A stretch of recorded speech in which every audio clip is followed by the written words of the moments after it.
Millionaire doctor was called for an emergency, freezes as his ex-births twins in labor.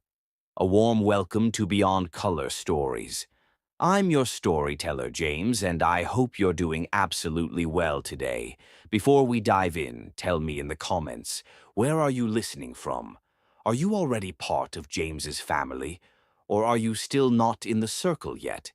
If not, don't wait. Subscribe now and become part of this beautiful, emotional, and ever-growing family of story lovers. And please, I kindly ask, don't skip this story. Watch it till the very end, because I promise you, this one will touch your heart in ways you never expected. So, without further ado, grab your favorite drink, settle in, and let's dive into one of the most loving and emotional stories you've ever watched. Let the journey begin. The snow had just started falling when Elias stepped out of his private clinic that night. His coat collar pulled high against the wind, his mind a storm of unfinished thoughts and exhaustion. The holiday lights in the city blinked with cheer, but none of them reached the hollow ache in his chest. Being a millionaire gynecologist meant everything to everyone. Patients adored him, women admired him, staff respected him, but none of it filled the void she left. That night, years ago, under the blanket of stars that dusted the city like sugar, his life had changed without him even realizing how permanent it would become. Amara, with her smooth brown skin, those soulful eyes lined with perfect brows that seemed painted by the heavens themselves, and that laugh, God, that laugh, had appeared in his world like poetry come to life. They hadn't meant to fall into each other that night, but fate had no intention of giving them a choice.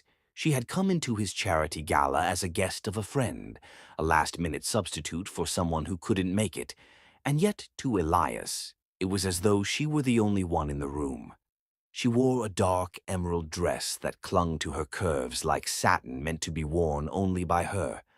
And when their eyes met from across the ballroom, something ancient stirred in his soul. They didn't speak for an hour, just exchanged glances that deepened each time their eyes found each other again, as if words would only cheapen what the silence between them already knew. When he finally approached her, his breath caught in his throat, not because she was beautiful, though she was, but because she looked at him not with awe or recognition, but with curiosity, like she wanted to know the man behind the success.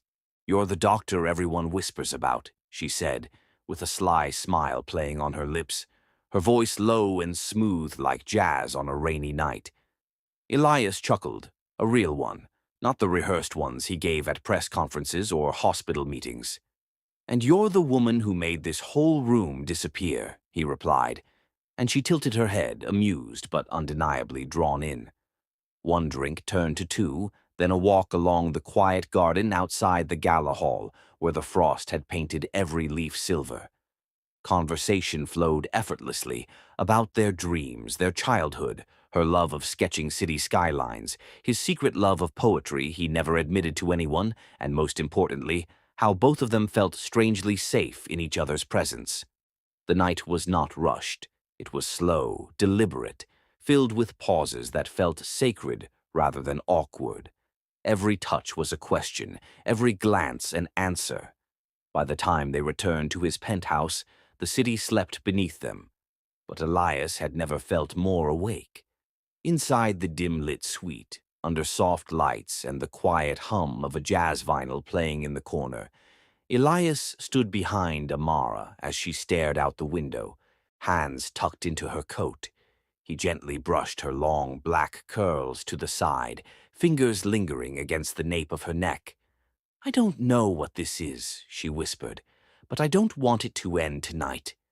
He turned her around slowly, looked into her eyes with the reverence of a man witnessing a sunrise after years of darkness.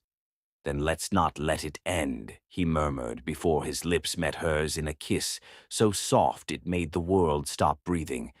The night they made love wasn't rushed or driven by lust. It was filled with reverence, with aching slowness, with the kind of intimacy that made time meaningless. He traced every inch of her with his fingers like an artist, rediscovering the beauty of form. She melted into him, heart first, trusting him with a vulnerability that no one else had ever earned. Under the warm weight of his body and his whispered promises, she surrendered, and he held her as if she were the only thing tethering him to the earth. At one point, just before dawn, he tucked her beneath the sheets, kissed her forehead, and murmured, "Forever, Amara.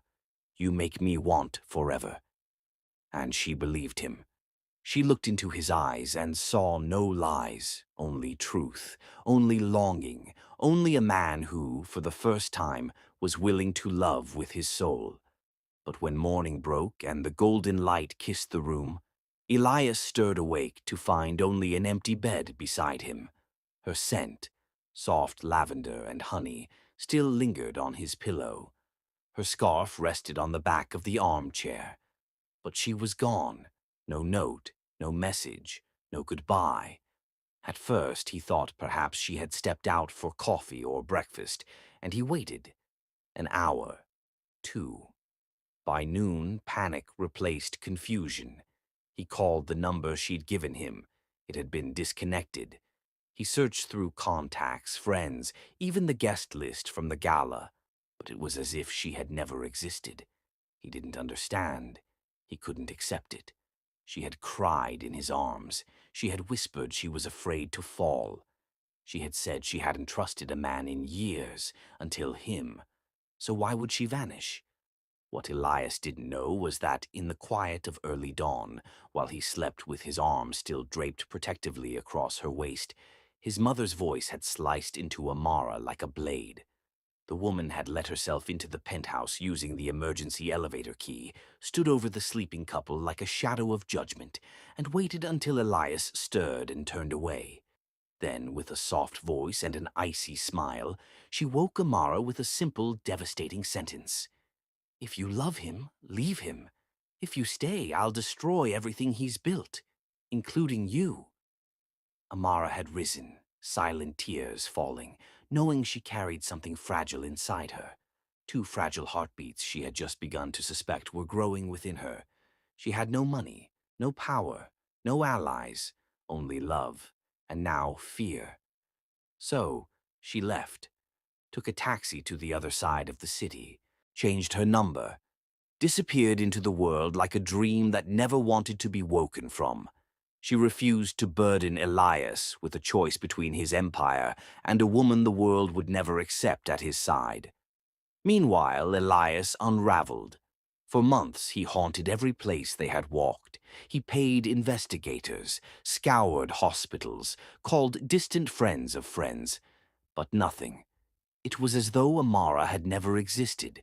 His mother claimed she was a gold digger who came for one night of comfort and left like all the others. But Elias knew better. He knew her hands, her breath, the way she trembled when he whispered her name.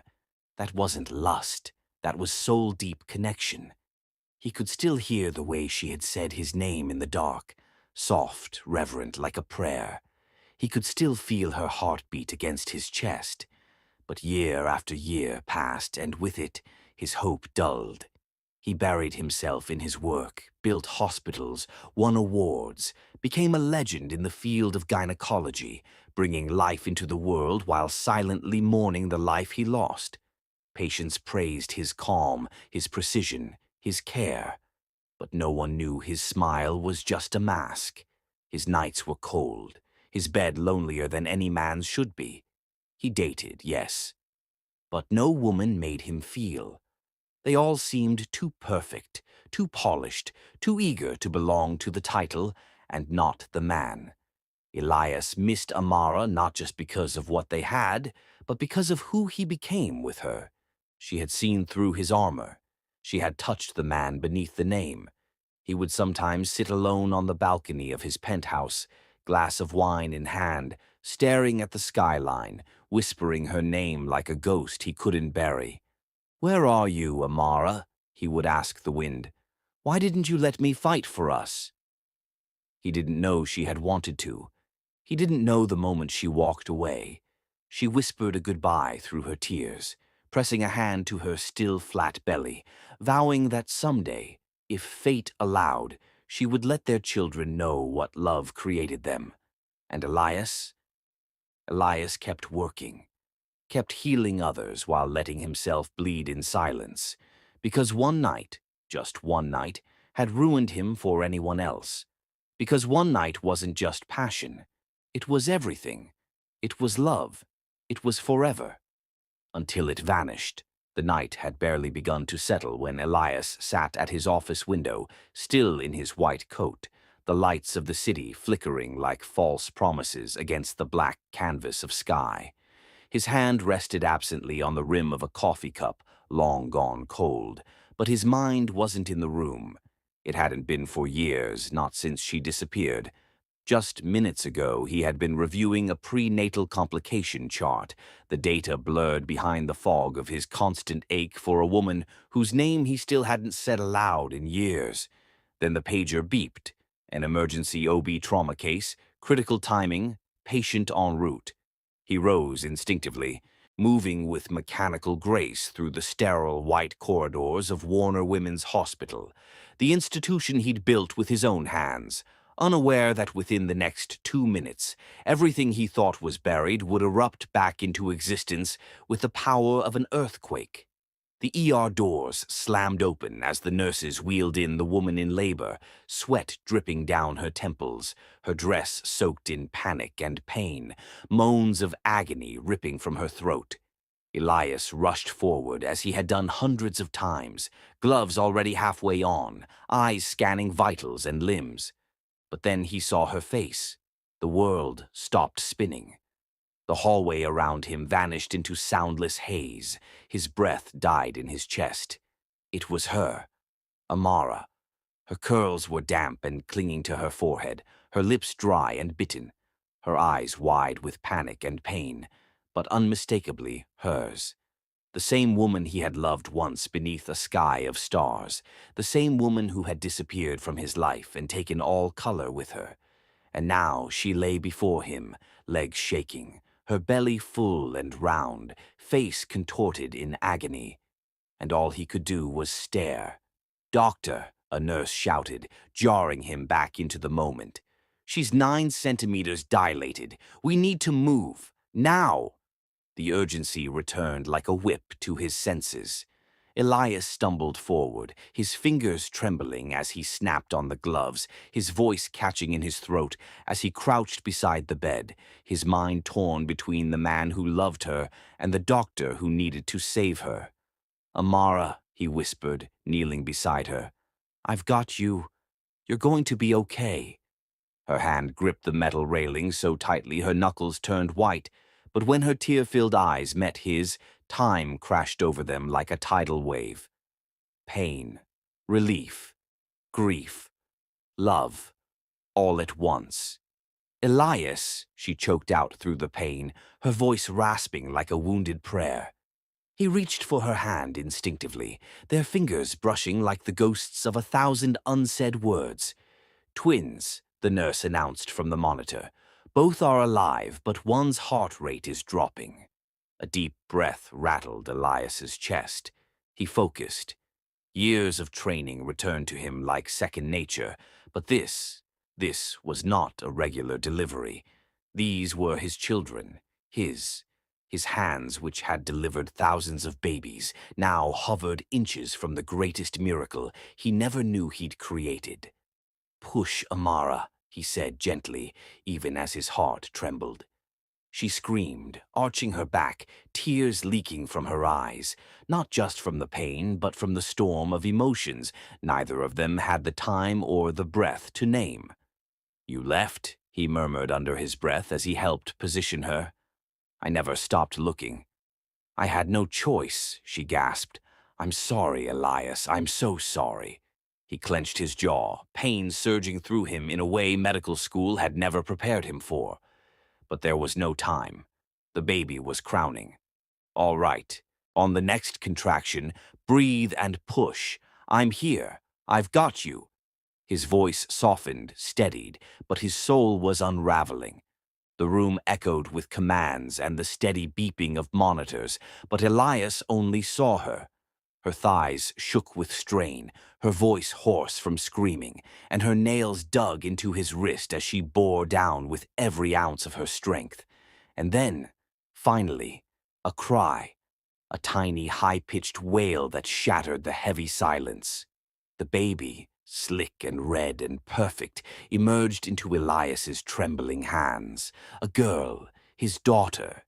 His knees gave out beneath him as he stared at her tiny face, her furious cries already echoing in his soul. He cradled her gently, pressing her to Amara's chest for skin-to-skin contact, his eyes never leaving hers. She's ours," he whispered, the weight of it crashing into his bones. "You gave me a daughter." Amara sobbed, her arms shaking as she reached for the child, but the moment was fleeting. Another contraction surged, harder, sharper. "The second twin is transverse," the nurse warned, urgency rising in her voice. Elias snapped into motion. "Let's rotate manually. No C-section unless absolutely necessary."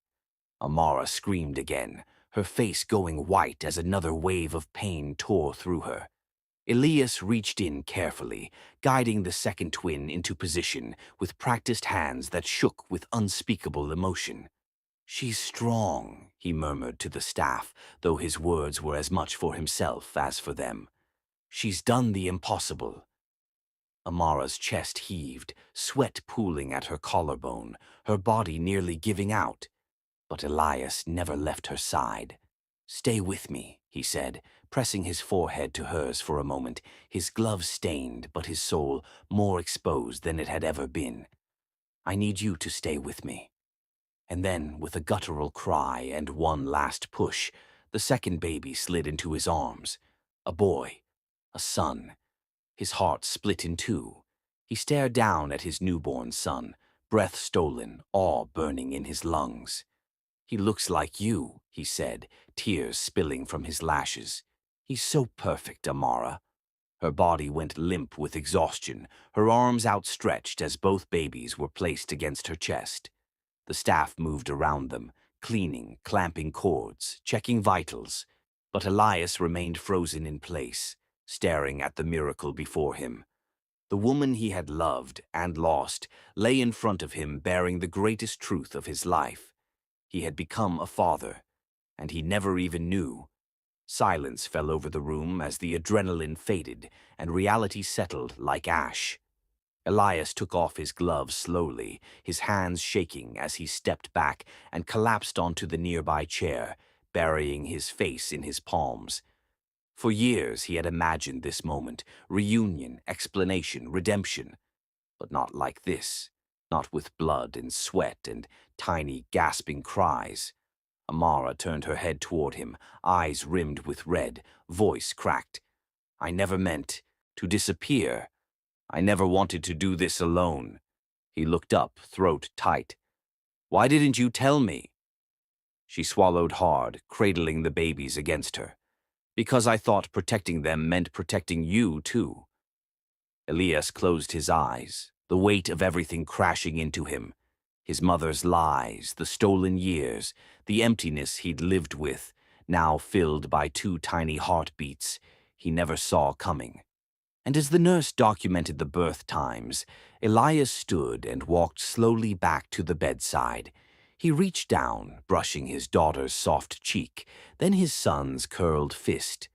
"They're mine," he said aloud, his voice firm, sacred, unbreakable. "You're mine."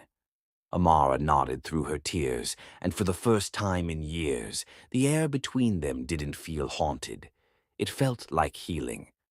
Elias stood frozen beside the hospital bed, his eyes unable to look away from the two tiny lives squirming gently in Amara's trembling arms. Their cries soft now, more curious than desperate, as if sensing the tension in the room that crackled louder than any sound could. The low hum of monitors and the fading footsteps of the medical team, left in a respectful hush, felt like distant echoes compared to the thunder of realization pounding in his ears, and all he could do was stare, his hands still faintly stained with the evidence of birth, his heart entirely drenched in the truth, unraveling before him with unbearable clarity. He had seen thousands of newborns, trained his eyes to look for signs of stress, oxygen deprivation, signs of congenital risk. But now none of that training could buffer the undeniable recognition striking him with each soft coo and slow blink from the two newborns who looked up with eyes too familiar, lips shaped too perfectly like his, skin tinted with the same golden warmth that matched his grandmother's from old photos, curls already beginning to form against their fragile scalps, in patterns he remembered from when he used to run his fingers through his own hair, before burying himself in a life of sterile perfection and lonely nights. He didn't need a DNA test. He didn't even need Amara to speak. He knew. With a shuddering breath, he stepped closer, his throat closing with the force of years unspoken, the storm of longing and regret swelling with every second he took in their faces, and when his fingertips brushed the soft knit blanket swaddling his daughter, it felt as though he had touched something sacred, something he had missed with every beat of his heart since the day Amara had disappeared like a ghost into the wind. "They're mine," he breathed, more to himself than anyone, his voice nearly inaudible, cracking under the weight of so much emotion that his body threatened to collapse beneath it. He didn't realize his knees had buckled until he found himself sinking beside the hospital bed, arms braced on the edge, eyes never leaving the tiny bodies in Amara's arms. "Aren't they?" he whispered again, turning his head toward her, needing to hear her say it, needing to hear the confirmation spoken aloud, even though the truth had already broken him open from the inside out. Amara's face was pale, her skin dewy with exhaustion, her hair matted to her forehead, but her eyes, those endless wells of depth and emotion, met his with a softness so raw, so vulnerable, that her silence screamed louder than anything ever could. Tears trickled from the corners of her eyes, not from pain anymore, but from something heavier, something more permanent. Her chin trembled as she nodded, her arms tightening around the baby's, a silent apology etched in every line of her face, and for a moment neither of them spoke. The air between them was thick with the weight of years lost, of love left untended, of children born into a silence they never asked for. Elias looked back down at the twins, their breathing tiny clouds of warmth, their movements instinctive and innocent, unaware of the earthquake they had just set off in their father's chest. He reached up, gently tracing a finger along his son's cheek, watching as the baby turned toward the touch, lips parting in a reflexive search for comfort. And something deep inside Elias shattered completely. "I missed it all," he whispered hoarsely, the truth wrapping around his throat like barbed wire. "Every kick, every scan, every craving, every moment you were scared or alone. I wasn't there." His hands clenched on the sheet, guilt raging through him like wildfire. Amara's lips parted, a sob caught in her chest, but she still said nothing. What could she say? There were no words that could erase the absence, no apology that could undo the nights she had held her belly and cried in silence, wishing for a different kind of safety that never came. Elias dragged a hand through his hair, still crouched, his entire body trembling under the weight of two truths. The woman he had never stopped loving was still here, and the babies she had fought to bring into this world, alone, terrified, strong, were his. Their connection hadn't died in the silence of the past. It had grown, quietly, through them. "Tell me everything," he murmured, finally, not as a demand, but as a plea. "Please, let me understand what happened." Amara took a shaky breath, and though her voice was little more than a thread, it carried centuries of ache. "I wanted to tell you," she said, eyes glistening as she stared at the babies, one nestled against her breast, the other fisting her gown. "Every day. But I was afraid. After what your mother did, after she told me you were engaged to someone else, that there was no place for me in your world, I couldn't risk staying. I thought I was protecting them. I thought I was protecting you." Elias's chest caved in as the old wounds reopened, bleeding into the present like salt water. "She lied," he rasped, jaw tightening. "She lied to both of us, Amara. She told me you ran away, that you didn't love me, that you moved on. I believed her because I was stupid and broken and didn't know how to fight for something I couldn't see anymore." Amara looked at him then, really looked, and in her gaze was the echo of everything they'd been robbed of. The nights they should have spent picking baby names, the mornings they could have woken up to kicks in her belly, the laughter they should have shared preparing for their new life. "I never stopped loving you," she said, her voice cracking, and the words hit him like 1,000 sunrises. Elias leaned forward slowly, resting his forehead against the side of the bed, his eyes closed as if in prayer, his breathing shallow as he fought to control the waves crashing inside him. "You gave me a family," he said, the wonder in his voice undeniable. "You gave me the one thing I thought I'd never have. Love that doesn't end. Love that breathes." He lifted his head, eyes burning as he looked again at the babies. His daughter's tiny hand wrapping around Amara's finger, his son nestled so trustingly against her warmth, and he reached out, his hands still trembling, and gently cupped both of them in his palms, supporting their weight as Amara allowed it. The babies fit so perfectly in his grip, their weight light but their presence the heaviest thing he'd ever held. He brought them closer to his chest, his heartbeat loud enough that even they seemed to still and listen. "You're mine," he whispered to them both, voice cracking under the gravity of it. "I'm your dad, and I'm never, never leaving you again." His tears fell freely now, dripping onto the soft blankets that wrapped their fragile bodies, the scent of newborn skin and sterile linens mingling with the scent of Amara that still lingered in the air, reminding him of all the nights he had missed and all the ones he would never let go of again. He looked up at Amara, who had leaned her head back against the pillow, watching him with an exhaustion so profound it was almost holy. "Can I hold them?" he asked, his voice suddenly unsure, his hands still cradling them but afraid to lift. She nodded softly, tears spilling again, and he moved closer, lifting them one at a time into the curve of his arms, his body curling instinctively around them like a shield. And in that instant something inside him shifted forever. The cold, calculated doctor who had buried himself in work to escape the hole in his soul evaporated, and in his place stood a man reborn in the presence of the children who bore his name in blood, if not yet in legality.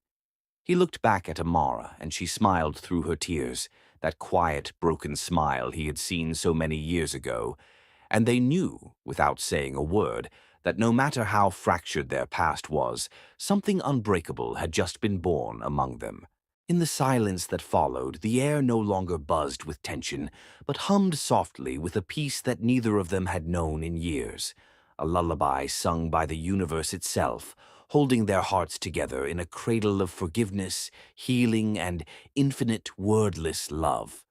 The room had long settled into the quiet hum of machines and the occasional sigh from the sleeping twins as Elias sat beside Amara, one hand still resting lightly on the edge of the hospital bed, while the other held on to the swaddled warmth of his son, who had finally drifted into peaceful sleep against his father's chest, while his daughter lay curled beside her mother with a serenity that almost felt otherworldly after all the emotions that had broken open between them. Amara's eyes lingered on the babies, as though memorizing every small breath they took, but Elias could feel her pulling into herself, the silence stretching not from comfort now but from the weight of something more, something old, unspoken, and waiting. He didn't push her. He just watched her, waiting with the kind of quiet patience that comes when a man realizes he's lost too much time already and won't risk losing another second to assumptions. The overhead light cast a golden hue across the room, softening the edges of her face, but not the pain behind her gaze. And then, just as the monitor beside her let out a slow, rhythmic beep like the pulse of something ancient. She finally spoke. Not loudly, not steadily, but with the aching tremble of a woman who had held a secret far too long. "Elias," she whispered, her voice so soft he nearly thought it was his imagination. But when he turned, she was looking directly at him, eyes raw and wide, throat trembling like it was fighting the words. "There's something I never got the chance to tell you. Something I should have said years ago, even if it shattered everything." He didn't interrupt, didn't even nod. He just stayed still, his full attention locked onto her, his body taut, like a string drawn too tightly. Amara's fingers gently brushed the edge of the baby blanket, her gaze flickering to the twins for courage before she drew a shaky breath and continued. "That morning, the morning after the last time we were together." Her voice faltered as the memory clawed its way to the surface. "I woke up with your scent still on me, your arms still wrapped around my soul in a way I didn't know how to explain. And then I opened the door to leave your room, and she was standing there, your mother." Elias didn't move, but his jaw tensed so sharply the muscle twitched. Amara's lips quivered, and she swallowed hard, forcing herself to push forward. She wasn't surprised to see me. It was like she had planned it, waited for me to come out. And then she said things I still hear in my sleep. Her voice cracked, and Elias's brows pulled in tighter, a slow horror blooming in his chest. "She told me I was disgusting, that I'd ruined you, that you were meant for someone better, someone pure, someone with a family name and clean blood. She said I would never belong in your world, that even if you loved me now, you'd grow to resent me, that I'd embarrass you in front of your peers, that if I didn't walk away, she'd destroy everything I loved, including you." Elias's breath caught like glass in his lungs. His mother's voice, always poised, always venomous beneath the silk, echoed in his ears with clarity now, and the realization of just how much he'd allowed himself to believe in her illusion made his insides curdle with shame. "Why didn't you tell me?" he asked, voice hoarse but not angry, just broken. Amara closed her eyes, tears sliding silently down her cheeks. "Because I believed her," she whispered. "Because I was 18, Elias. Because I had just found out I was pregnant. Because I didn't come from a family with power or lawyers or a name that would make her hesitate. I was just me. And I was terrified. I thought if I stayed, she'd ruin your future. I thought if I told you, she'd turn you against me or use your name to take the babies from me once they were born. I thought I was doing what was right." Elias's fists clenched at his sides, trembling with rage and helplessness. Every memory of his mother's controlling nature, every moment he'd dismissed as just her being strong-willed, came crashing down on him like an avalanche of betrayal. "She made you disappear," he said slowly, the words tasting like poison. "She made me believe you left because you didn't love me anymore. She said you'd moved on, that you'd broken things off because you realized you weren't ready. I believed her. God, I believed her." Amara didn't look surprised, just sad. "I thought about calling," she said. "So many times. I even wrote letters I never sent. But I didn't want to hear your voice tell me you agreed with her. I couldn't survive that." Elias leaned forward, the weight in his chest becoming unbearable. "Amara, I would never have agreed with her. I loved you. I would have burned down the world for you. I didn't know," she whispered. "And by the time I figured out I was wrong, it felt too late. I was already hiding, already months along, already building a life in secret because I thought it was the only way to protect our babies." Her voice cracked again, and Elias reached for her hand, his thumb brushing across her knuckles with a tenderness that silenced everything else around them. "You were alone when you shouldn't have been," he murmured, his throat thick with tears. "You gave birth to my children without me there. You cried through it all, and I wasn't there to hold you. I'll never forgive myself for that, but I'll spend the rest of my life making it right, if you let me." Amara looked at him then, really looked, as if trying to see if the boy she loved had survived all the lies and time, and in that gaze something softened, something old stirred. "You didn't know," she said gently, "just like I didn't know you never stopped loving me." They sat there in silence for a moment, her hand in his, their babies breathing softly between them, and in that stillness 1,000 apologies passed wordlessly between their hearts. Elias reached up, brushing a strand of hair from her face, his fingers gentle, reverent. "No one will ever come between us again. Not my mother, not fear, not the past." His voice was steady now, forged in the fire of truth. "You are the mother of my children. You are the only woman I've ever loved, and I swear to you, Amara, this time I will fight. For you, for them, for everything we lost." Her eyes filled again, and she didn't answer with words, only with the way she leaned into his touch, the way her hand gripped his a little tighter, the way her body finally relaxed into the bed as if, for the first time in years, she wasn't carrying the burden alone. The silence between them wasn't heavy anymore. It was sacred. It was the kind of silence that arrived only after truth had been spilled, pain had been named, and two hearts stood on the edge of something raw and real. Elias hadn't let go of Amara's hand since the moment she'd allowed him to take it. The way her fingers fit into his palm felt like muscle memory, like a rhythm his soul had never unlearned, despite all the years they had spent apart.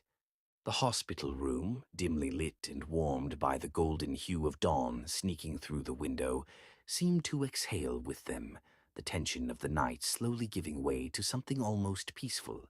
The twins slept, one nestled in Elias's arms, rising and falling against the beat of his steady heart, the other curled against Amara's chest, her tiny hand resting on her mother's collarbone like a claim on the woman who had carried her through fire. Elias stared at the baby in his arms, unable to look away, as though blinking might undo the reality he was still barely grasping. The infant's skin was soft as flower petals, his little lips parted in sleep, his head gently pressing against Elias's shirt. And in that fragile stillness, Elias felt the tectonic plates of his life shift beneath him. He had always known ambition, had always chased legacy, had always moved through life like he was preparing for something greater. But nothing he'd ever done, nothing he'd ever built, compared to the way his heart stretched, cracked, and burst open as he whispered his first real promise to his son. "I'm here," he murmured, his voice low and trembling, the words spilling out without conscious effort. "I didn't know you existed. But now that I do, I'll never let you go. Not a single day." His fingers brushed over the baby's cheek, the smallest tear escaping and landing on the child's swaddle. And then another followed. They weren't dramatic sobs or broken wails, just silent, steady tears falling from a man who had finally come home to something he didn't even know he had lost. Amara turned her face slowly toward him, her eyes no longer guarded but open, wide, shimmering with emotion she didn't bother to hide.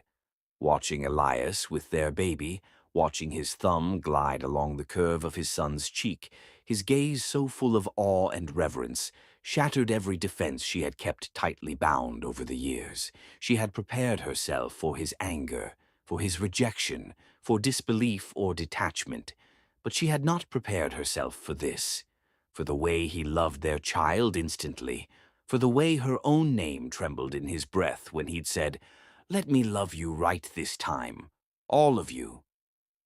That sentence had pierced deeper than any sharp memory, deeper than any scar she had carried alone in silence. It had cracked something wide open. Amara blinked hard as her daughter stirred gently against her chest, adjusting slightly before returning to the peaceful rhythm of sleep. There was something holy about this moment, something bigger than all of them, like the universe had carved out this quiet morning just for them to rebuild what had been stolen. Elias glanced at Amara, and their eyes met. No noise, no rush, just a soft exchange of truths that didn't need to be spoken. She saw the shift in his soul, the gentleness of a man unlearning pride and relearning love. He saw the strength in her gaze, not just the pain she'd carried, but the fire she'd walked through and emerged from, still standing, still loving. He extended his hand slowly, palm up, asking, not demanding, not assuming, asking with his eyes, with his open heart. Amara hesitated only for a moment before sliding her fingers into his again. And just like that, she answered him without words. She chose him again. Not because the past didn't matter, but because the present was stronger. Elias's tears continued, now flowing freely as he cradled his son with one arm and clutched Amara's hand with the other. It was the first time in years that he cried, not out of loneliness or confusion, but out of wholeness. He felt like a man broken open by something pure. He leaned forward and kissed the baby's forehead gently, the scent of newborn skin grounding him like roots finally settling into earth. "You're mine," he whispered. "My son." And then he looked at Amara's chest, where their daughter rested, her dark lashes casting soft shadows across her cheeks. "And you," he added softly, his voice shaking again. "My daughter." The words felt like a prayer, like magic he had been waiting his whole life to speak. The babies didn't stir, but the room felt different, warmer, fuller, like their little hearts had accepted his presence just as their mother had. Amara's grip tightened on his hand then, and Elias turned back to her, blinking through his tears. Her lips were trembling, and her own eyes mirrored his, raw, vulnerable, but no longer alone. "You meant what you said?" she asked quietly. "That you want us?" Elias nodded without hesitation. "Not just want. I need you. I've always needed you, and now I need them too. I need our family." She exhaled shakily, a breath that seemed to carry years of weight off her shoulders. "I'm scared," she admitted, and Elias brought their joined hands to his lips, pressing a kiss against her knuckles with reverence. "So am I," he said, "but I'd rather be scared with you than empty without you." They sat like that for a long time, letting the quiet hold them, letting their babies breathe between them as the sun rose higher, streaking soft gold across the hospital walls like paintbrush strokes of hope. The medical monitors beeped rhythmically, steady as the heartbeat that had once existed between them in secret and now echoed in their children. Elias adjusted the baby slightly, his hand supporting the tiny head with the kind of care he never knew he had in him. "They look like you," he said, a smile breaking through his tears. "That little curl in her hair? That's you. And those eyes, his eyes. Amara, they're your eyes." Amara chuckled through her tears, wiping one from her cheek. "And that jawline, that's all you," she murmured, smiling for the first time in days, maybe years, in a way that touched her eyes.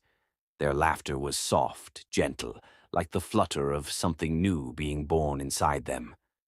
Elias took in her face, the curve of her lips, the way her lashes trembled when she smiled, the way the morning light made her skin glow like honey. And he realized he was falling in love with her all over again, but deeper this time. Not with the idea of her, not with the memory of young love, but with the woman she had become, the mother, the survivor, the one who carried their love forward when he hadn't even known it existed. He leaned closer, their hands still entwined, their babies nestled between them, and he whispered again, "Let me do it right this time. No walls, no lies, just us." Amara blinked away tears, then nodded slowly, and for the first time since she had walked away all those years ago, she allowed herself to believe that maybe, just maybe, they were allowed to begin again. And outside the hospital window, as if the sky itself had been waiting for them to choose each other again, the orange light of dawn spread wider, warming the earth with a quiet promise. that no matter how long love had slept, it could still wake, stretch, and rise with the sun. The scent of fresh lilies filled the quiet corridor as Elias pushed open the front door of the penthouse, his arms carefully balancing the sleeping form of one infant, while a nurse gently helped Amara step inside, cradling their daughter against her chest. The soft hush of the luxury apartment greeted them, not in the cold, distant way it once had, but in a new, gentler tone, as if the walls themselves had been waiting for their return. For Amara, the threshold of this place was once the border between what could have been and what was cruelly lost. Now, stepping into it again, everything felt strangely unfamiliar, but also deeply aching with memories. Elias noticed the hesitation in her eyes, the way her fingers clutched the baby tighter, the way she paused for just one heartbeat too long at the entrance. He didn't rush her. Instead, he stepped aside after placing the baby in the crib by the window and reached back for her hand like he had in that hospital room. And again, slowly, delicately, she let her fingers fall into his. The penthouse hadn't changed structurally. It still had high vaulted ceilings and massive glass windows that poured sunlight onto sleek marble floors. But something inside it had transformed.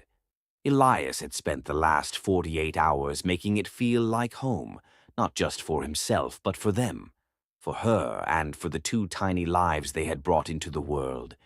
The once barren nursery, a room they had never decorated in the past, now burst with gentle yellows, clouds of white and blue mobiles dancing from the ceiling, soft curtains fluttering at the edges. There were lullaby books stacked beside a rocking chair, tiny clothes hung neatly in the wardrobe, and a pair of plush teddy bears sat at either end of the crib like gentle sentinels. The light filtering into the room didn't feel sterile anymore. It felt warm, welcoming, alive. Amara stepped inside cautiously, her eyes taking in each detail, and Elias watched her with a mixture of pride and uncertainty. He wasn't expecting praise. He didn't need her to say anything. But when she finally looked at him and whispered, "You did all this?" Not with suspicion, but with wonder, he felt something click into place inside his chest. "For you," he said. "For them. For us." Amara bit her lower lip, pressing a kiss to the sleeping child in her arms before carefully laying her daughter into the crib beside her brother. They immediately turned toward each other, instinctively, as if even in sleep they needed one another close. A soft breath left her chest. Watching them safe, breathing evenly, bathed in sunlight. It was everything she had dreamed of and everything she had once convinced herself she could never have. She turned back toward Elias, her voice almost too quiet to hear. "It doesn't feel real."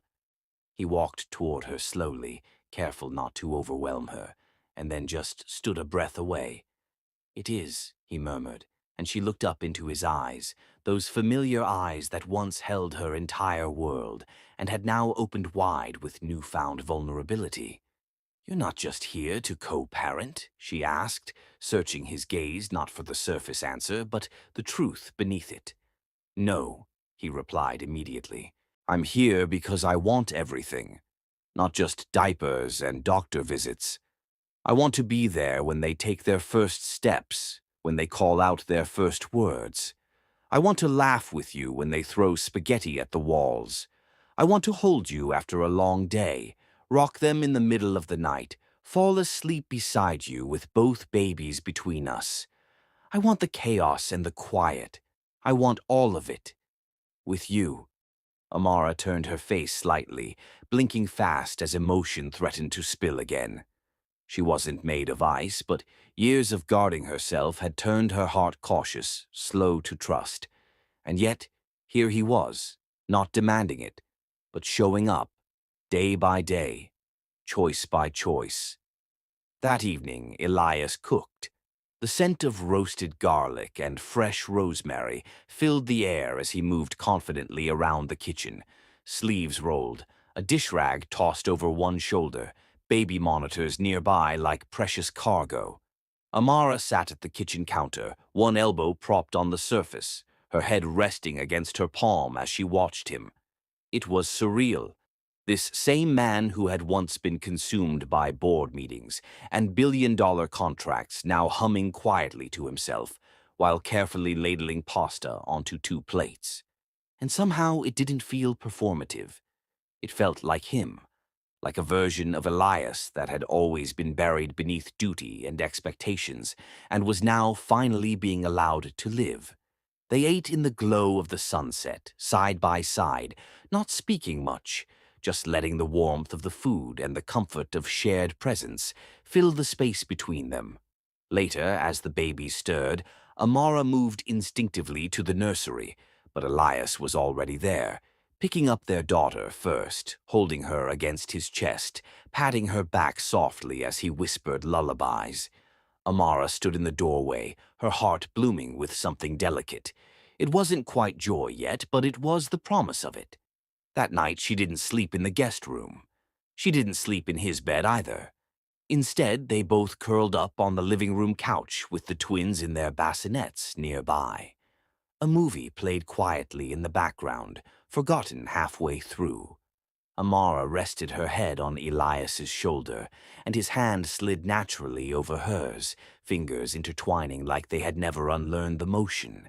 Their knees touched, their warmth shared, and in the darkness with their babies asleep nearby, neither of them said a word, but both felt something unspoken rising quietly between them. The next morning, Elias had already made coffee and was pacing slowly with his son in his arms, patting his back to coax out a burp, wearing a plain black t-shirt and sweatpants. Amara paused at the sight, smiling softly. This version of him, casual, present, hands-on, was one she had never dared imagine. Throughout the day, he continued to be everywhere, changing diapers without flinching, washing bottles, reading, softly to them from a children's book, as if the words mattered more than any business deal he'd ever closed. When the twins finally napped, Amara leaned back on the sofa, exhausted. Elias returned from the kitchen with 2 mugs and sat beside her, offering one. "Vanilla almond milk latte," he said with a grin. "Still your favorite?" She blinked. "You remembered?" "I never forgot," he answered, his voice low, full of meaning. That afternoon, as the rain began to tap gently on the glass walls of the penthouse, Amara felt the strangest thing, a peace she hadn't known she was still capable of feeling. A few days ago, she had been in a hospital bed, unsure if she could face him. Now she was watching him lay a soft blanket over their sleeping children, his movements tender, his heart quietly offering itself to her again, without pressure or demand. At night they sat shoulder to shoulder, sharing stories from the years they had missed. Amara told him about the nights alone, about her parents' disappointment, about the fear that had chased her through every contraction of labor. Elias listened without interrupting, eyes soft, jaw clenched, sometimes reaching for her hand and just holding it in silence. And he told her, in return, about his regrets. Not the hollow kind, but the soul-deep kind. About how he had tried to forget her but couldn't. About the nights he woke from dreams that smelled like her perfume, and about the ache he carried even before he knew why. As the days blurred together in a rhythm of feedings, naps, and shared moments, something shifted. Their conversations turned more playful, their laughter came easier, and the glances they exchanged began to last longer than they should. There was a night, 4 days after she came home, when Amara leaned in to tuck the blanket tighter around her daughter, and Elias, already kneeling beside the crib, looked up at her. Their faces were inches apart. Her breath caught. His hand brushed against hers accidentally, and neither moved. That silence returned. The sacred kind, not filled with fear, but with possibility. "I missed your laugh," he whispered. She didn't reply, not with words. Her eyes did. They said, "I missed being someone who laughed with you." They didn't kiss. Not yet. But the distance between them had become something holy, and in that space love began to grow again, not with fire and urgency, but like a garden slowly being brought back to life after a long winter. Each moment watered it, each smile gave it sun, each truth, each memory, each night beside one another without crossing the line, laid the soil for something unshakable. This wasn't about recovering what was lost. It was about building something new from the ruins, something honest, something real. And when Amara closed her eyes that night, feeling Elias's hand loosely curled around hers as their babies slept between them, she no longer wondered if she could trust him again. She already was. The soft hum of the city outside melted into the hush of the nursery as Elias adjusted the baby blanket over their sleeping twins. A warm, golden lamplight illuminated the room in a serene hush, while the gentle rise and fall of the infants' chests played like a lullaby that anchored them in their newfound reality. Amara stood beside the crib, her bare feet brushing the rug as she leaned slightly into Elias's arm, her cheek gently grazing his bicep. They didn't speak. They didn't have to. Their breaths synchronized, calm and in tune with the peace that had taken hold of the moment. But beneath that quiet exterior, something deeper pulsed between them, ancient, aching, undeniable. It hummed just beneath their skins, like the soft crackle before a lightning storm, the knowing tension between two souls that had once been fire and were slowly finding their flame again. When Amara finally turned, she didn't say a word, just looked at him deeply, her eyes filled with echoes of longing she hadn't allowed herself to feel in years. There was something vulnerable in the curve of her lips, something quiet in the way she walked away from the crib and paused at her bedroom door. Elias stayed frozen a moment longer, watching her silhouette framed against the hallway light, her fingers lingering on the door frame as if waiting for him to decide. And in that moment, there were no barriers between them, no past mistakes, no misunderstandings, just an invisible thread pulling two halves back into one whole.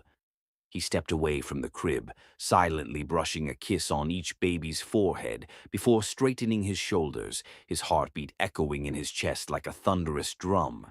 He walked slowly down the hallway, the plush carpet muffling his footsteps, his eyes never leaving her. Amara's breath hitched as she heard the faint rustle of his movements, her fingers curling gently around the edge of the door. She could feel him before she saw him, the air shifting as he approached. When he reached the doorway, he stopped, not invading, not assuming, but simply standing there, the weight of all the things he had wanted to say pressing against his rib cage. Her room was dimly lit, moonlight streaking across the bedspread in silver arcs, casting shadows that danced like whispers. She turned slightly, her gaze locking with his, and neither needed to speak because their eyes were doing all the pleading, all the confessing, all the forgiving. Amara stepped back slowly, inviting him in not just with her body, but with her entire being. He crossed the threshold without hesitation, his chest rising and falling under the tension of restraint, his fists clenched at his sides, not because he didn't want her, but because he didn't want to rush a moment that already felt so sacred. He stood in front of her, inches away, and they just looked at each other. His hands trembled slightly as he reached up, brushing a single strand of hair behind her ear, the pad of his thumb tracing the curve of her cheek like it was a fragile porcelain he'd shattered once and had spent years trying to piece back together. She leaned into the touch, her hand reaching to cover his. That single contact broke the dam. He leaned in, slowly, so slowly, and pressed his lips to hers, not with urgency, but with reverence, as if this kiss was a prayer offered to the gods of second chances. She responded in kind, her fingers curling around the back of his neck, pulling him closer, her lips parting softly beneath his. It wasn't explosive at first. It was gentle, exploratory, rediscovering. But as the seconds passed, that slow burn roared into a blaze. His arms wrapped around her, strong and sure, pressing her body into his, and her hands roamed across the planes of his chest like she had been waiting forever to remember how he felt beneath her palms. Their breaths tangled, hearts pounding in synchrony, and when he lifted her off the ground, cradling her in his arms like she weighed nothing, she gasped softly, her eyes glistening with unshed tears and memories. He carried her to the bed with a quiet reverence, placing her down like a treasure he'd finally been allowed to touch again. She looked up at him, chest rising and falling in time with his, and for a moment they simply stared, drinking in the years, the pain, the hope, and the quiet triumph of still being here, still choosing each other. Slowly their bodies moved in rhythm, as if a song only they could hear played between the silences. His hands roamed her curves like he was relearning every inch, every dip, every scar she carried from life, motherhood, and heartbreak. He kissed each freckle along her collarbone, each breathy moan a ribbon of forgiveness and rediscovery. Her fingers slid beneath his shirt, peeling it away to reveal the man beneath. Still strong, still familiar, but now softer in all the places that mattered. When she traced the lines along his back, he shivered under her touch, burying his face in her neck as if her scent alone could save him. When their clothes fell away, there was no shame, no awkwardness, only a silence that spoke volumes. Their bodies met not with lustful hunger, but with the aching tenderness of two lovers who had once lost each other and were now being reassembled in this intimate act of reunion. The way he moved within her was slow, deliberate, reverent. Each thrust whispered, "I love you." Each kiss said, "I'm here." Each breath against her skin was a promise to never let go again. Tears spilled from the corners of her eyes, not from pain, but from the overwhelming feeling of finally being seen, being held, being worshipped like she mattered. He kissed them away, lips brushing across her cheekbones, his voice hoarse with emotion as he whispered, "I missed you every night." Her fingers clutched at his shoulders, holding him closer, anchoring herself to the only man who had ever made her feel like this. "Don't stop," she breathed, not because she feared the end of pleasure, but because, in his arms, she felt whole again. Time blurred around them. The moon shifted across the sky, painting new shadows on their skin, and their bodies found a rhythm that wasn't hurried, wasn't rushed. It was timeless, healing. Every movement, every whispered word between them wasn't just about need. It was about remembrance, about faith, about love pouring back into places it had once dried out. When they finally collapsed into each other, tangled in sweat and breath and tears, there was no more distance between them.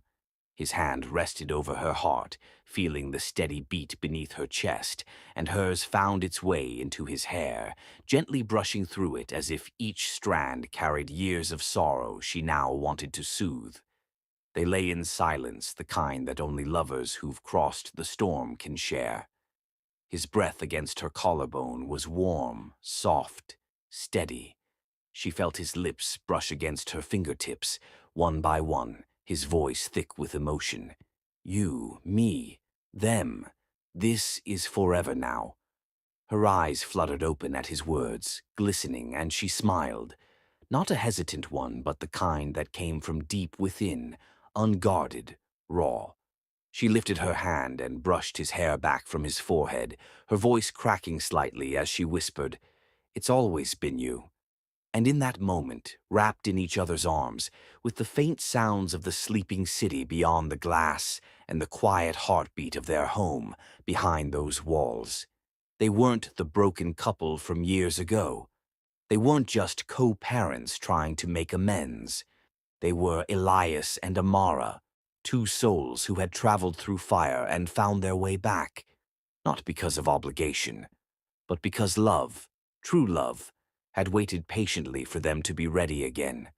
And as their breathing slowed, as their hands found each other beneath the sheets and their legs remained tangled like ivy, finding sunlight, something new bloomed quietly inside the room. Trust, hope, intimacy born not from physical desire alone, but from the emotional bearing of their most hidden selves. There was no fear in her eyes anymore, no guilt in his touch, no questions between them, only certainty, only stillness, only peace. For the first time in years, their hearts had found their home again in each other. The morning sun spilled through the blinds in soft golden stripes, casting long shadows over the tangled sheets where Elias and Amara still lay, wrapped in the warmth of each other and the fragile quiet of a home that had finally begun to heal. The air was still scented with the tender closeness of the night before, and as Amara stirred against Elias's chest, her fingers curling lazily over the smooth skin of his shoulder, he gently tightened his arm around her, burying his face in the silk of her hair. Neither of them spoke. They didn't need to. Their silence was full of knowing, of unspoken gratitude, of something sacred reborn. But the soft knock that echoed down the hallway shattered that delicate peace like a stone through glass. Elias tensed immediately, eyes snapping open, brows furrowing as he pulled the blanket higher around Amara's shoulders, instinctively protective. She blinked up at him, confusion briefly clouding her features. Before either could move, the knock came again, this time sharper, harder, and then the unmistakable creak of the front door opening with a sense of unwelcome entitlement. He sat up quickly, eyes narrowing as the sharp click of heels echoed across the floorboards. A voice followed, cold, imperious, and entirely out of place in the warmth of their sanctuary. "Elias, are you here?" It was his mother, not a phone call, not a message, not even a warning. She had come uninvited, unannounced, and unrelenting, as she had always done when she wanted to control the narrative. He stood, grabbing a pair of sweats and pulling them on with tense, angry movements, his jaw set hard. Amara sat up as well, sheets clutched to her chest, her heart stuttering not out of guilt, but from the sheer weight of what this confrontation might unravel. She knew his mother's presence wouldn't be about peace or reconciliation. It would be war. Elias turned to her, his voice low but fierce. "Stay here. I'll handle her." She nodded, watching as he strode out, bare feet silent, but every inch of his posture a storm barely contained. He walked through the hallway with slow, deliberate steps, each one a countdown to the moment he would stop pretending, stop protecting someone who had never protected him. He found her standing in the middle of the living room, arms folded across her chest, eyes already narrowed with the judgment she had always been too quick to wield. She looked out of place amid the soft toys, the baby bottles, and the life that Elias had begun building without her influence. Her lips curled at the corners as her eyes swept the room. "So it's true," she sneered. "You've brought her back. And I see she's even managed to trap you with children." The words stung, but not in the way she had intended. Elias didn't flinch. He stood tall, arms folded, muscles tense beneath the fabric of his shirt. But his voice was like steel drawn from fire. "You will not speak about her like that," he said calmly, but with unmistakable venom beneath the restraint. "You don't get to walk in here and throw around your poison anymore." She blinked, clearly thrown off by the edge in his tone, but recovered quickly. "I'm your mother. I deserve respect, Elias." "You're the one who threw that away," he said, his voice rising, sharper now, laced with years of swallowed bitterness. "You manipulated me. You lied to me. You made me believe Amara betrayed me when all she did was love me. And you couldn't stand it." She scoffed, stepping closer, her heels striking the floor like accusations. "She was never good enough. She came from nothing. I raised you for something better." "No," he said, stepping forward too, meeting her eye for eye. "You raised me to obey you. You raised me to fear disappointing you. But you didn't raise me to love. Amara taught me that. And I will not let you take her away again." His voice thundered through the house like a clap of defiance, shaking the very foundation of the hold she once had on him. His mother faltered. For the first time, she didn't have a comeback ready, and her eyes searched his face as if trying to locate the boy she once could manipulate with guilt and cold affection. But he wasn't that boy anymore. He was a man who had found his backbone, and he was done letting her bend it for her convenience. "You already cost me years with the only woman I've ever loved," Elias continued, voice hard and full of fury. "You won't take another second. I was angry. I was broken. I believed your lies because I trusted you, and that was my mistake." From behind him, soft footsteps approached, and before he could turn, Amara stood quietly near the doorway, dressed simply but with a quiet elegance that made her look like the queen of this home. She didn't say anything. She didn't need to. Her presence alone made the truth undeniable. She belonged here. Elias looked over his shoulder at her, and his entire expression softened, melting into something warm and fierce and full of devotion. He turned back to his mother and, without hesitation, walked to Amara, slipping an arm around her waist, pulling her gently against him. "This is Amara," he said, his voice now calm and resolute. "The mother of my children, the woman I will marry, and the only one I want to spend the rest of my life with." His mother's eyes widened, her lips parted as if she'd been slapped. "You're making a mistake," she hissed. But it sounded hollow now, powerless. "No," Elias said firmly, staring her down. "I made a mistake when I let you interfere in our lives the first time. I won't do it again. I'm done." The silence that followed was thick with finality. His mother, now pale with fury and disbelief, turned on her heel without another word. The sound of the front door slamming shut was the last echo of the past being shut out, for good. As the quiet settled again, Elias turned to Amara, both arms encircling her, holding her like she was his anchor and compass, and every direction he wanted to go. She looked up at him, eyes brimming with emotions too vast to name. "You didn't have to do that," she whispered, still breathless from the storm that had just passed. "Yes," he replied, brushing her cheek with the back of his fingers. "I did. I should have done it years ago. She doesn't get to write our story. We do." That single sentence pierced through the last thread of fear, holding her heart captive. She reached up, cupping his jaw, her thumb tracing the line of his cheekbone as her eyes searched his with a tender desperation. What she saw there wasn't just love. It was forever. It was a man who had finally chosen her without hesitation, without apology, without letting the shadows of the past darken their future. And just like that, Amara felt the final weight lift from her soul. She leaned forward, pressing her lips to his with slow, grateful reverence. Not for the fight he had just won, but for the man he had become in winning it. The man who was now fully hers. The house had finally sunk into silence, the kind of silence that felt earned, not the hollow echo of absence, but the hush that follows emotional storms, the kind that wraps around you like a warm quilt after a long winter. The twins had long drifted off to sleep, their soft breathing like lullabies from the next room, their dreams innocent and untouched by the weight of the day's tensions.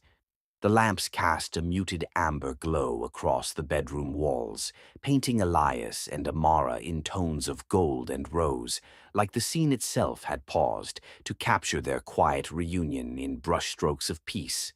They lay in bed, skin to skin beneath the blankets, but there was no hunger in their touches tonight, only reverence, only a stillness that vibrated with meaning. Amara rested her head on Elias's bare chest, her cheek molded to the warmth of him, listening to the slow rhythm of his heartbeat, that steady, grounding thump that told her she was no longer alone. Her fingers were curled gently over his ribs, her legs entangled with his under the sheets, her breath sinking naturally with the rise and fall of his chest, as if her soul remembered this rhythm, had always known it, had always belonged here. Elias's arms circled her securely, one hand pressed flat against the small of her back, the other gliding slowly up and down her spine in a silent promise he hadn't even realized he was making. Never again will I let go. The hush between them wasn't empty. It was sacred, thick with the things they no longer had to explain. There were no grand declarations, no dramatic lines, only the raw presence of two people rediscovering home in each other's embrace.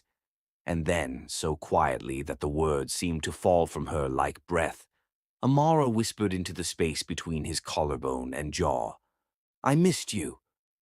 It wasn't a plea nor a complaint.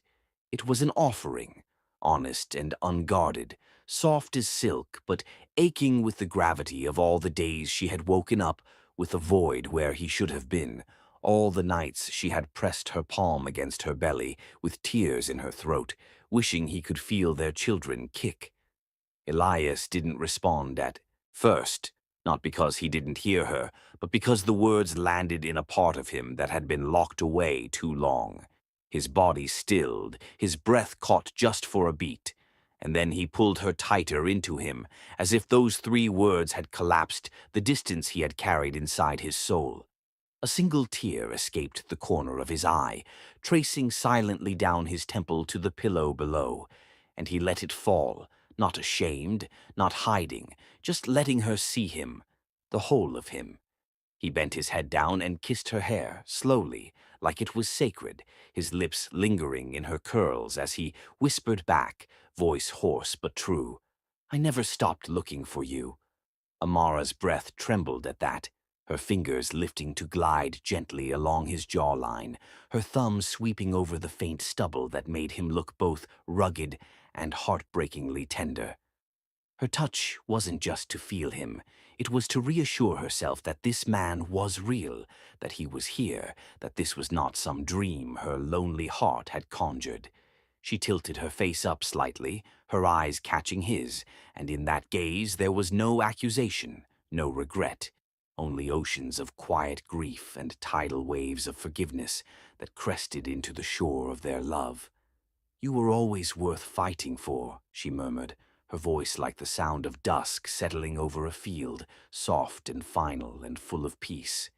His breath hitched as if her words had broken something loose inside him, a knot, a guilt, a memory he hadn't dared to face. He turned toward her fully now, shifting their bodies until they were chest to chest, his hand cradling the side of her face, his thumb brushing under her eye. Not because there were tears, but because he wanted to memorize every curve of her, every inch he had missed, every detail time had deepened. "You make me want to be better," he said, so quietly that only the space between them heard it. "You've always done that. Even when I pushed you away, you were the one thing that made me feel like I wasn't lost." Amara leaned into his touch, her eyes fluttering closed as she exhaled slowly, allowing his words to settle into her bones.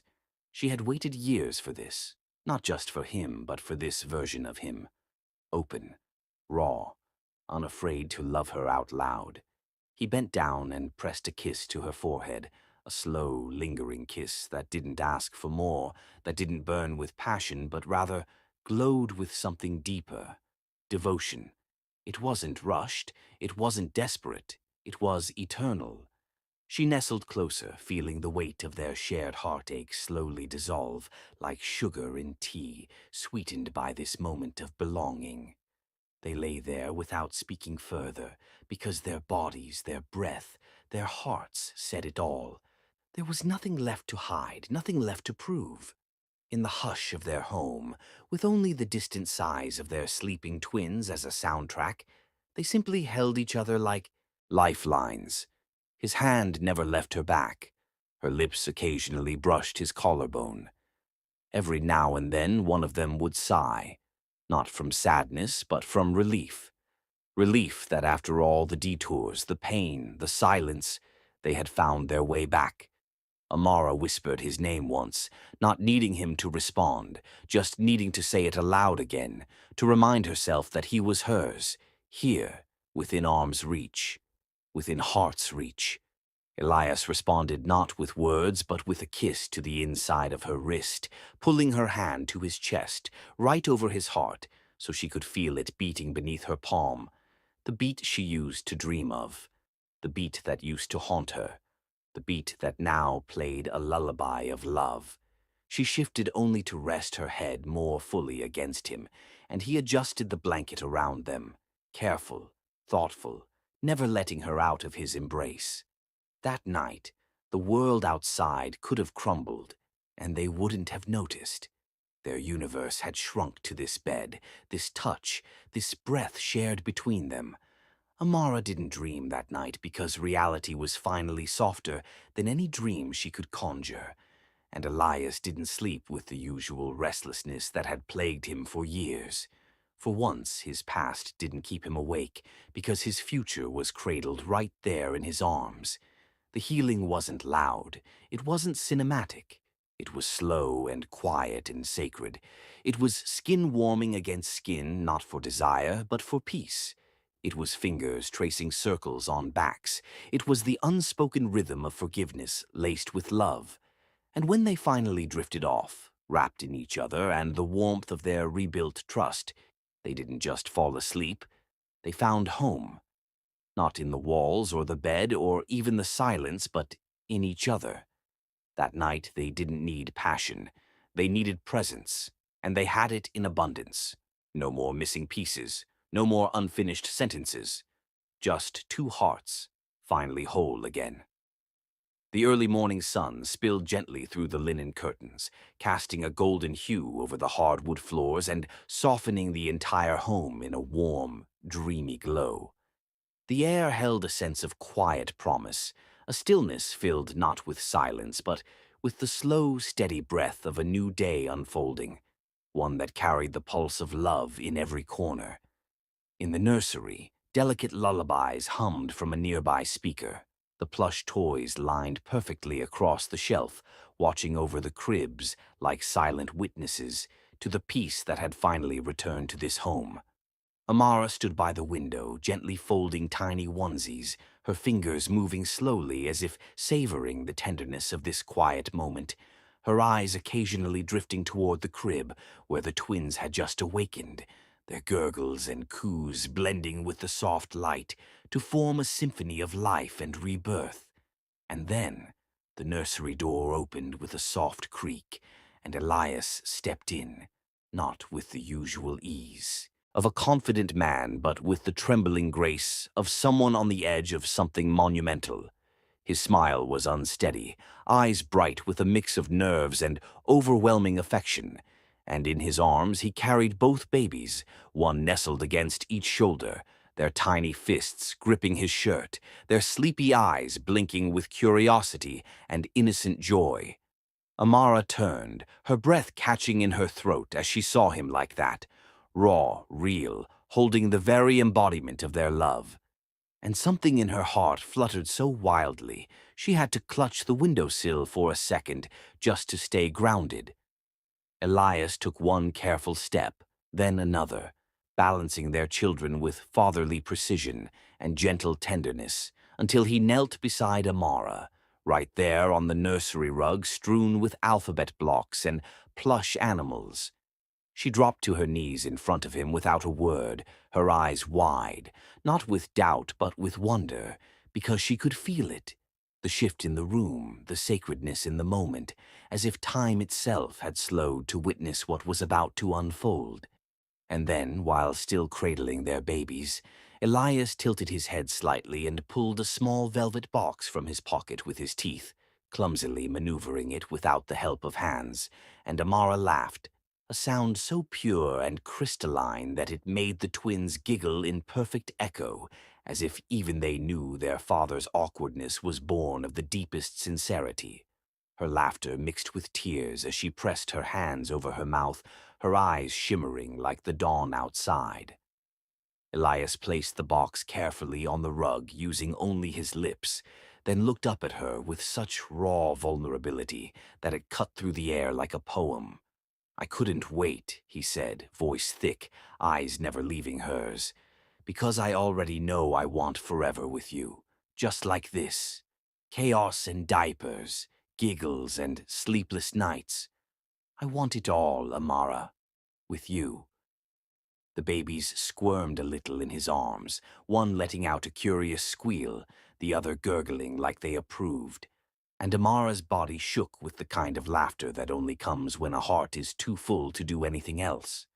Her tears spilled over, unashamed, soft rivers of joy cascading down her cheeks, and she reached forward, brushing her fingers along Elias's jaw, her touch trembling as much as her voice. "Yes," she whispered, her forehead lowering to his, their breaths mixing, their love folding into the smallest space like it had nowhere else to go but inside them.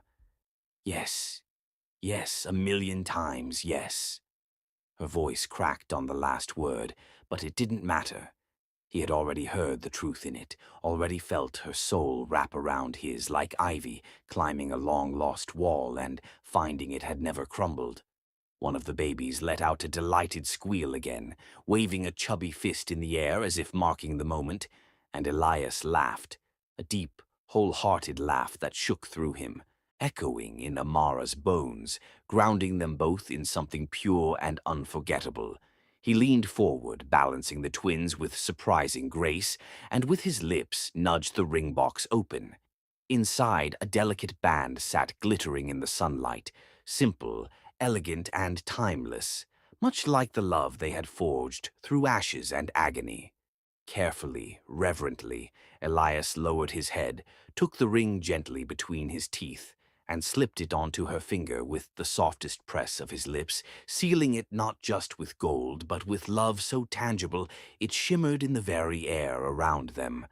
Amara held her hand in front of her for just a second, blinking at the way the ring caught the light, her heart thundering in disbelief that something so beautiful had been born from so much pain. Then she threw her arms around him, careful not to crush the babies between them, and buried her face in his shoulder, letting her tears soak into his skin as she whispered again and again, "Thank you. Thank you for not giving up. Thank you for choosing us." Elias closed his eyes, pressing a kiss to the top of her head, the babies nestled safely between their bodies, as if all four hearts had synchronized into one eternal rhythm. They sat there on the nursery floor, wrapped in each other, the sun now painting golden halos around their figures, and in that light they looked less like a couple and more like a completed symphony. There were no grand chandeliers, no formal kneeling in tuxedos and gowns, no crowd of witnesses holding their breath. But this moment of quiet vulnerability, of babies squealing, of laughter mingling with tears, was the most honest proposal of all. Because it wasn't about diamonds or perfection. It was about choosing each other again, and again, and again, even after all the storms.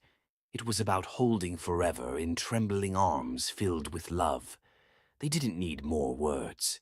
Their hands found each other again, fingers laced tightly as they gazed at their babies, who now giggled louder, kicking happily in their father's arms as if celebrating with them.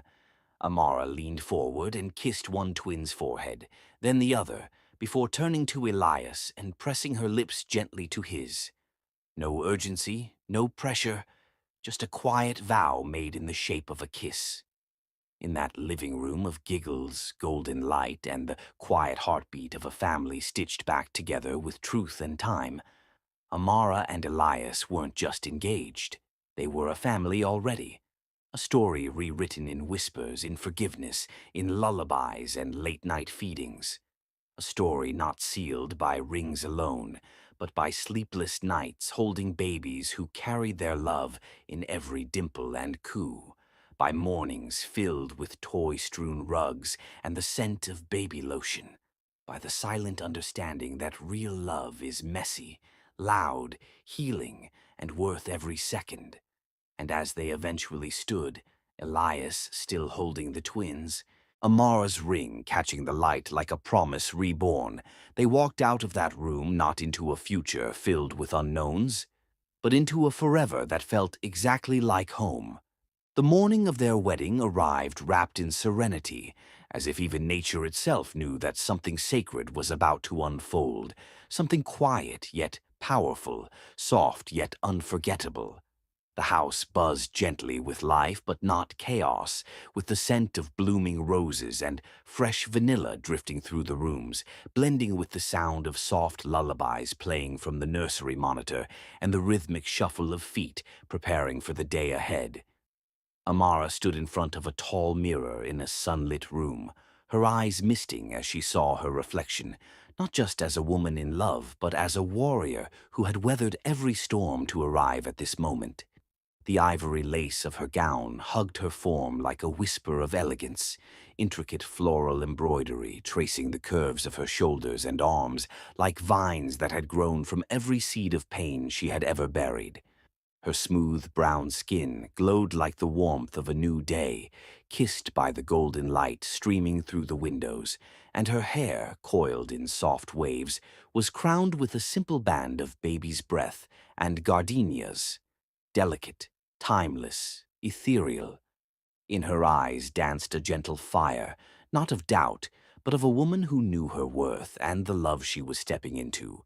A love that had been tested, tempered, and born anew from truth and time. Elias waited in the garden beneath a pergola draped in white linen and soft, swaying blooms, his heart thudding not with nerves but with reverence. He stood in a tailored cream suit, the edges of his collar softened by the breeze, and as he ran a hand through his neatly combed hair, his fingers trembled, not because he questioned this moment, but because he had never wanted anything more in his life than to watch her walk down that path and finally call her his wife. Around them, only those who had truly mattered gathered, nurses from the hospital who had once wiped away Amara's tears in the quiet of long nights, friends who had stayed when others walked away, the midwife who had helped bring their twins into the world, and even old neighbors who remembered Elias's once hollow eyes and now smiled at the love that had returned to fill them.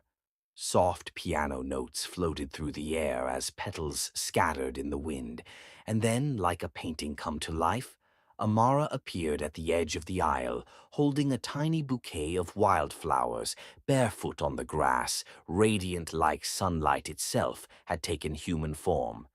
But it was the sight of the twins, wobbling slightly in matching white suits with pale flower crowns tucked atop their little heads, that made hearts ache and laughter ripple gently through the guests.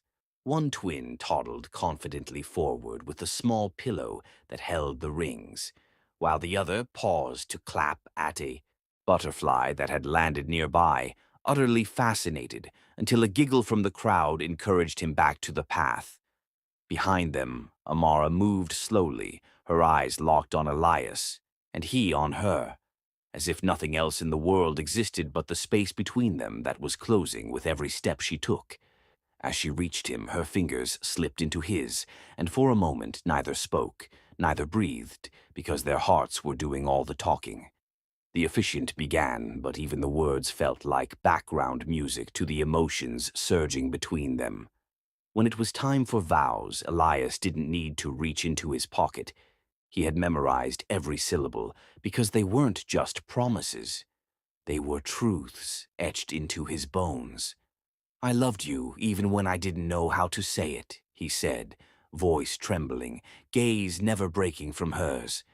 "I searched for you in every moment I lived without you. I love you now not just because of who you are, but because of who I am when I'm with you, a man who believes in miracles because of you." Amara's lips quivered, tears pooling again, and when she spoke it was barely louder than the wind, but more powerful than any storm. "You are my safe place, my home. You've given me a love I never thought I'd deserve after everything. But I see it now. I was never alone. You were always coming back to me." Their hands tightened as if to say we made it, and their kiss, sealed just after the final words, wasn't grand or theatrical. It was soft, slow, and soaked in redemption.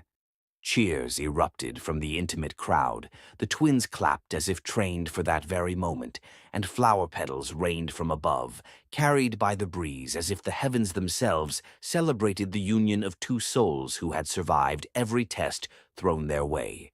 The reception was held under the open sky in the very same garden, now strung with fairy lights that swayed like stars. Tables were dressed in soft linens, surrounded by laughter and gentle music, and the twins sat in high chairs decorated with ivy and bows, stealing everyone's attention with their giggles and sticky fingers reaching for pieces of cake. Amara and Elias swayed together under the lights as dusk settled in, her head resting on his chest, his fingers tracing the small of her back, their bodies moving to a rhythm that only they could hear. He whispered words against her skin, not just, "I love you," but things like, "You still take my breath away," and "Every time I look at you, I'm thankful," and "You're still the most beautiful girl I've ever seen." She smiled, eyes closed, heart full, feeling the beat of his heart sink with hers. That night they returned to their home, not just husband and wife, but soulmates forever bound by truth, not fantasy. And as Elias carried her over the threshold with the twins asleep in the back seat of their car, the moment didn't feel like an ending. It felt like the very beginning. Later, while their babies slept soundly and the house hummed with peaceful silence, Elias lit candles and led Amara onto the balcony. There, under a sky blanketed in stars, he wrapped his arms around her from behind, swaying with her to no music at all. Just the whisper of leaves, the distant chirp of crickets, and the rhythm of two hearts that had waited long enough.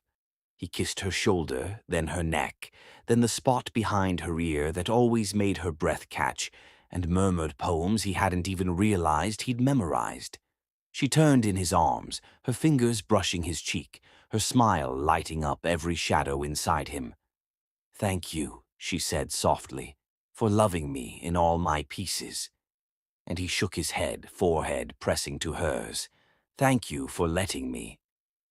Each night after that, Elias kissed her as if it was their first time all over again. Slow, reverent, deep kisses that tasted like honey and home. He memorized her anew in every sunrise and learned her all over again in every moonlight. The man who had once buried his heart in guilt now carried it proudly in his palm, offering it to her again and again like a vow he never grew tired of repeating. Amara no longer feared waking up alone. She no longer imagined cradling their children through milestones with only her arms, because now she had Elias, not just in body but in soul, in spirit, in laughter, in the very fabric of their life. He sang lullabies with her, changed diapers at dawn, laughed when their babies smeared food on his tie, and wept when he watched them say "Dada" and "Mama" for the first time. He made fatherhood look poetic, made marriage a melody, and made every ordinary moment feel like a holy experience. The house was no longer just walls and rooms. It was laughter echoing down the hallways, the sound of twins chasing each other, the warmth of a dinner shared under dim lights, the glow of late-night talks curled on the couch. And every corner, every creak of the floor, every fingerprint on the walls told their love story, a story that didn't end in heartbreak, but blossomed from it. And in the quiet moments when Amara tucked herself into his chest and whispered that she never thought she'd find this kind of peace, Elias would kiss her forehead and hold her tighter. "True love never dies," he would say, his voice low, steady. "It simply waits for the right time, the right place, the right us." And as the years stretched forward, filled with birthday candles, scraped knees, twin giggles, anniversary dances under the stars, and photographs captured in faded Polaroids, one thing remained constant: his love for her, unwavering, ever-growing, stitched into the very fabric of their forever. Because they weren't just two people who found each other again. They were two souls that had never stopped holding on. And in the end, their story wasn't just about surviving heartbreak. It was about writing a new ending, one filled with baby giggles, wedding bells, and a love that never, ever died.